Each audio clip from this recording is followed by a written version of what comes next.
এখন রাত 9টা। শনিরাকড়া গরুর হাট এখনও প্রায় অনেকটাই খালি খালি।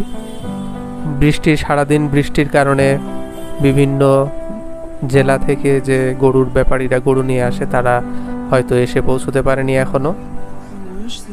শুক্রবার থেকেই হাটে গরুতে জমজমাট হয়ে যাওয়ার কথা ছিল, কিন্তু কয়েকদিনের ভারী বর্ষণের কারণে দূর দূরান্ত থেকে যে গরুর ব্যাপারীরা অন্যান্য বছর এই সময়ের মাঝেই হয়তো চলে আসেন, কিন্তু এবার বর্ষার জন্য এখন পর্যন্ত এসে পৌঁছতে পারেনি।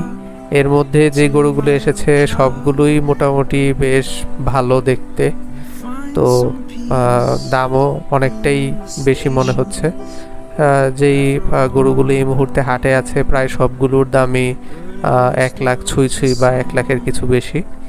আবার গরুগুলো স্বাস্থ্যগত দিক দিয়েও অনেকটাই সুদর্শন দেখতে। তো হয়তো কিছুদিনের মধ্যে হাটের চেহারা ফিরে যাবে রোদ উঠলে।